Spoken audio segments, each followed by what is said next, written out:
Hello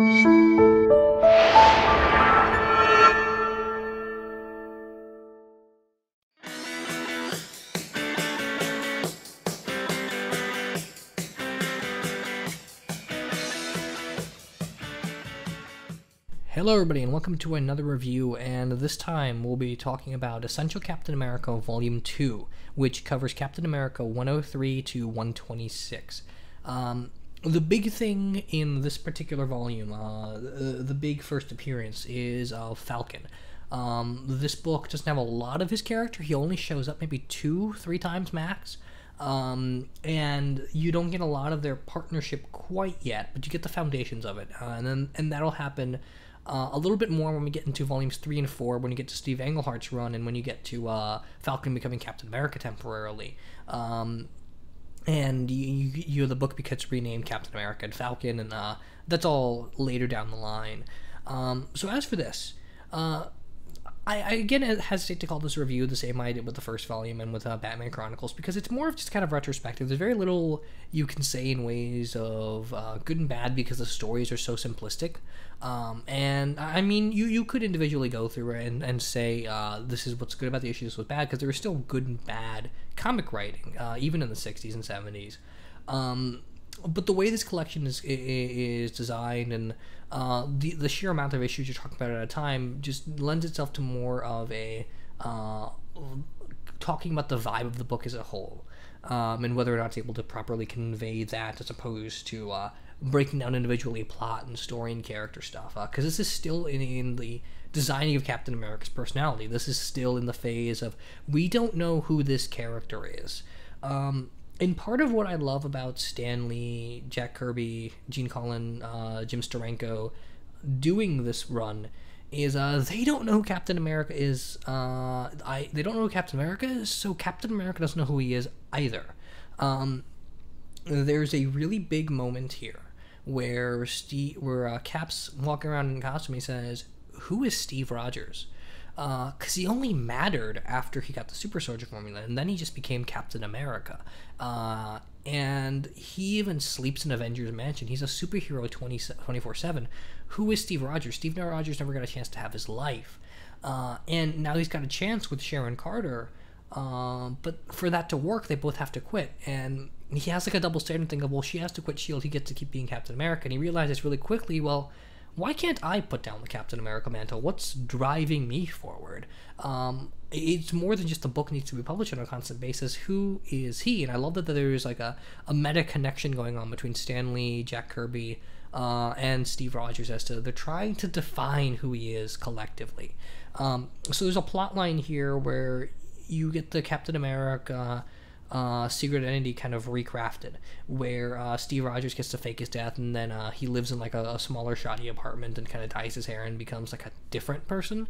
Although that's really inconsistent, it's not really handled too well, and I feel like it's just kind of a fleeting thought throughout the course of the book, and it doesn't really build much. Although the questioning of the Steve Rogers persona over the Captain America persona is the thing that's at the back of all of this, despite that one secret identity plot not necessarily working. I mentioned earlier, just a second ago, that Sharon Carter's like the one hope Steve has for a normal life, or the one way to explore who he is, and then he asks her to quit S.H.I.E.L.D. And I love how ahead of this time and how subtle this book is about sexism and gender roles, because Sharon Carter is handled beautifully in this book. Captain America throughout this book is going in and asking Nick Fury, hey, where's Sharon Carter? And he says, well, she's on a mission. So he just goes in and barges in and saves the day, because he's got this gallant knight kind of personality, and she's captured and she's doing something, and Steve saves the day. But then she's like, you realize I had this all under control. This was part of the plan. I was going somewhere until you barged in and ruined it. It's very much like that scene in the Avengers where Black Widow's tied to the chair and has the whole situation under control. That's exactly what Sharon Carter is in the early days, and that she's not a damsel in distress. That's what Cap feels like he needs her to be in order to make himself feel relevant. And the book is really quick in calling out Captain America for having that double standard, that he gets to keep being a superhero, but Sharon has to quit S.H.I.E.L.D. Because that's not fair. And it's really subtle in the commentary, because Cap isn't sexist. He was just raised in a period where you didn't ask those types of questions. That Cap, throughout his life in the 30s, it's not that he ever treated women differently. It's that no one bothered to mention to him, at least, that hey, don't you think women are the same as men, and they are physical and moral and human equals, and they should be given every opportunity that we have, or that we can't hold ourselves into any higher of a rank than we do them. And Steve does that implicitly, and he has to reel himself back in, and it does a really good job of making Captain America kind of like a constant improvement project. That Steve Rogers and Captain America, this collective personality, embody the spirit of the times. But for him to do that, he has to understand it. And this book is more about his journey in understanding the evolution of American morality, or just a Western morality, and then coming to embody that. Because he's still got the sense of, you wish you were Captain America. You wish you were this moral exemplar. But you're only a moral exemplar in the one way of do the right thing. And Cap here is learning, well, what does that actually mean, and what does it mean for different time periods? Captain America here is not what you get in the Marvel Cinematic Universe. I love that universe very much, and I love their Captain America, but he's not Superman here. He's not that I embody this absolute value, and I never change. This is about Captain America constantly changing and constantly evolving who he is as a person, and then in a lot of ways just finding out what that is. Because he fights for the right thing, but it seems like it's almost arbitrary what the right thing is for him. And I think that Stanley is really trying to draw attention to that, because the plots here for both volumes, the first one and the second one, are overwhelmingly about Captain America overcoming brainwashing and mind control. He's always being forced to do certain things, or to being extorted, or being brainwashed, or just any number of losses of free will, losses of voluntary action, and he always wants to overcome those. And I think it's a really interesting statement that's being made about the fact that morality only works when people have a choice, that you can't assign praise or blame, but people don't have a choice to begin with.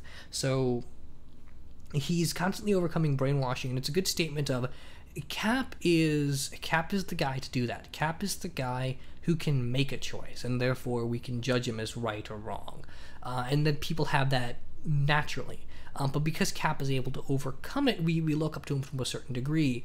But then Cap, in certain ways, realizes, well, it's not that I'm any more special than you. It's just I got put in a place where people see me as better, and I still don't know what that means, or I still don't know what that pedestal is meant for, what it's supposed to be. And he's still kind of building this idea of morality that people already ascribe to him, and trying to be careful as to not be a false example. There's a really interesting story where there's protests at a college campus over the Vietnam War, and Cap doesn't really know what side to take yet. Interestingly, this book is as American as you can get, as non-American as you can get, in the sense that there's no mention of patriotism. There's very little talk of America as the root of Captain America. He's called Captain America because he fought for America in World War II, and he just sticks with the name. But it's not about him representing the ideals of the American way. It's not about him embodying the American way. It's not even about Captain America's a patriot. It's not that at all. It's Captain America is an excellent human being, and we need to figure out why, and more importantly, he needs to figure out why. It brings in all of these subtle, interesting moral messages without relation to America. That Captain America is a character that represents what the world and what people and what countries should strive towards in a general basis, including America. And America does a lot of things around this time period that are just awful, because this is when the Cold War is going on, and that's subtly sweeping in. There's moments here where you feel like Jack Kirby and Stanley are really frustrated at the state of the world, and they're just seeding into Captain America, of where he's feeling like he's losing faith in his homeland, and he's constantly on these journeys outside of it, and he's constantly overcoming brainwashing and mind control. And in some ways you think, well, is that kind of America? Is the Red Skull here, this master manipulator, constant planning sort of character, America? And Cap has to sort of break from that, because the focus here is on Steve Rogers and not on the America portion of his persona. And I think that's an interesting way to put it. I think that's maybe just implicit, and I'm not sure how much Stan Lee or Jack Kirby wanted to go with that particular theme. But when you go in the later stuff, there's, in particular in the 70s runs, there's lots of issues where Captain America is just completely disenfranchised with his own country, and that's eventually why he becomes nomad. So I think the seeds for that are planted here really well. I mentioned the Red Skull, and the Red Skull is great. He's constantly planning, he's constantly manipulating, he's got backup plan after backup plan, and I love that. I think that's awesome. I think he's a lot of fun in that way. He's just a really enjoyable character, and he's so much fun to read. He's so counter to what you would expect the Red Skull to be, because he's not this Mandarin-esque figurehead type of character. He's not like he's not much of a person. He's just so brainwashed in an ideal. In a lot of ways, what he says doesn't make any sense at all. But the fact that he's got everything so thoroughly planned is unsettling, that this lunatic could be so methodical. And I think that's legitimately interesting. And I think that's a depiction of the Red Skull we sort of lost now, where now we just make him like the cold manipulative calculator. This in here, he's so much more emotional and so much more just crazy, almost Joker-esque in a lot of ways. And I really do love that. I think that's a really interesting take. Although the big criticism I have here is there's still a lack of real villains for Captain America to fight. Because Red Skull's in this throughout, and Batroc the Leaper makes an appearance. He was in the last volume as well. But there's nothing really distinguishing about any of these characters. There's nothing about Batroc where he's the master kicker kind of character. He's called Batroc the Leaper, but there's very little play on that gimmick. You get a lot of just random villain fights and villain plots here, but none of them stick out. They're all just kind of fading into the background. Baron Zemo shows up like once, but there's nothing about him that's interesting yet. And it feels like the only people that they're developing right now are Captain America and the Red Skull. But even the Red Skull, it's we got him to a place in his origin, and now he's just this person perpetually. We don't even know who these other villains are perpetually, and that's kind of irritating. I'm gonna go ahead and mention the Falcon before I wrap up. The Falcon gets introduced when Captain America gets sent to the Island of Exiles, and apparently Falcon's been working there for a while to try and help the local people stand up to their oppressive leaders. And I think what I love about Falcon so much, and I think why Falcon is such an important character historically, is Falcon represents the new modern social problems in America specifically.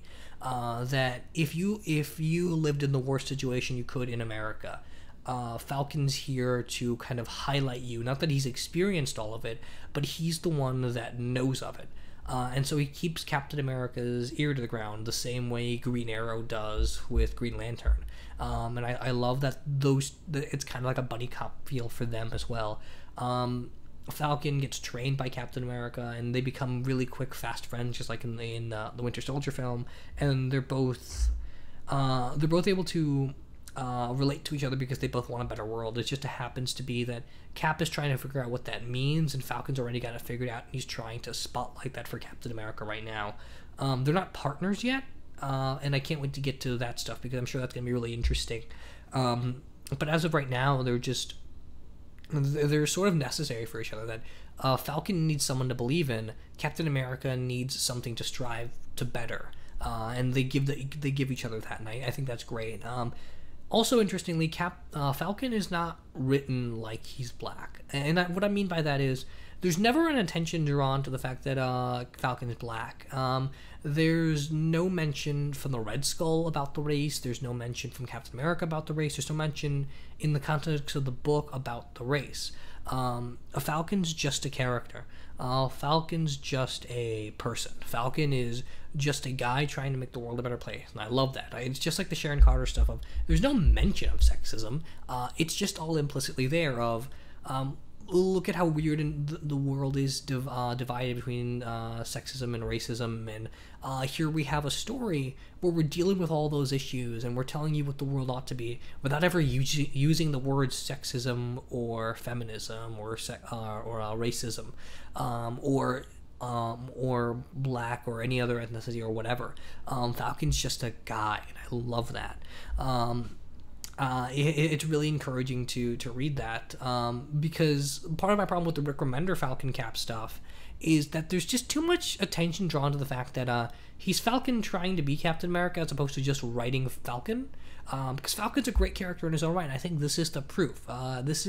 You can write Falcon. You can even write Falcon in the Captain America costume without calling so much attention to the fact that he's not meant to be Captain America the way it's done in Remender's stuff right now. And that's a writer I love normally, and I'm just not crazy about the way he's writing Falcon. I think Ed Brubaker actually channels this really well, of like Falcon's the Green Arrow of the Marvel Universe. Oh, just one quick tack on that I didn't get a chance to mention, but in the first volume, for the first Essential Captain America, we get a little bit of Rick Jones palling around with Steve Rogers and working with him, and sort of learning how to be a superhero, and sort of wishing he could be Captain America's sidekick. And in this, we get full-on Captain America takes Rick Jones to be the new Bucky. And at this point, Bucky isn't really a title, it's just his sidekick's name. So as Rick Jones, he gets to wear the Bucky costume, and Steve has a hard time not thinking of what it was like with his old partner, and there's lots of moments where Rick is in a little bit over his head because he hasn't had the proper training yet. So Steve's constantly worried of, oh no, I'm going to let Bucky die again, and he's not separating the person he knew with the mantle it's now become. And it brings in some really interesting psychological stuff, because it's not just Steve feeling guilt-ridden, but it's also a practical thing of Rick Jones is not ready for this yet. And then you get the other side of it, when Rick Jones constantly messes up. He's always questioning himself, saying that I forced myself into this role because I really wanted to help Steve Rogers, and now I'm realizing that I just don't have the means, I'm not good enough, and he's constantly self-deprecating. And both of them are hurting each other more than they're helping each other. There's a moment where Steve's brainwashed when he was actually the Red Skull inside Steve Rogers' body after he recovers the Cosmic Cube. Steve fires Rick Jones, and Rick gets really angry about it, and we don't actually deal with that in this volume. There's never actually sort of comforting between those two, but the plot thread's brought up every now and again, because Steve, after he gains control of his body, is wondering, well, what happened to Rick? But it's a really interesting place to take the superhero sidekick relationship, because it's directly an answer to what Stan Lee's criticism of Batman and Robin was, which is you would arrest the Batman with child endangerment. And I don't agree with Stan Lee. I think Robin and Batman function perfectly together, but this is clearly Lee saying that kids' sidekicks need to have a certain degree of training. Kids' sidekicks need to have a certain degree of psychological problems with what they're dealing with night to night, and they're handling it beautifully with Rick Jones, because you don't lose the idealness. You don't lose that kids want to believe in the best in the world, and they want to be optimistic. But that optimism, when challenged physically, is really depressing, and it's even worse when you know you're right and you just don't have the means to back it up. And so Rick really wishes he could be like Steve. He could be as strong as Steve is, and he's very much kind of got this the scrawny idealist kind of mentality that Steve has before he becomes a super soldier. And it's a really great paralleling relationship. And I guess one of my main criticisms is just that's not answered early enough, that we don't actually get a confrontation between Rick and Steve soon enough. Because after Steve meets up with Falcon and regains control of his body and everything, we just kind of ignore that. We bring it up every now and then, but we don't deal with it immediately. And Steve doesn't hurry to get his house in order after that stuff. And I think that's a little bit necessary. But it is a really great relationship, and Rick Jones has always typically been, particularly because of the animated series, has been a character more associated with the Hulk, but I think people tend to forget that how important he was in Captain America's growth, at least early on, as the new Bucky. And I think he functions really well in that role, and I wish we could actually get more with him than we've gotten so far in these issues. I think he's actually a really good foil for the psychological stuff Steve's going through, and he's actually written surprisingly well for 60s, 70s writing, where teenagers where teenagers were typically written as really stereotypical, Rick is actually written refreshingly well. He sounds like a kid from that era and not just like a grown-up pretending he's a kid in that era. This is really good. You can buy these volumes relatively cheaply. I'm not sure if Marvel's still printing them or still making them, but it's a really good collection. Let me know what you guys think in the comments, whether you agree or disagree, and make sure to follow me on Twitter, where I talk about anything and everything in short 140 character bursts. Thanks everybody for watching, and I will see you next time.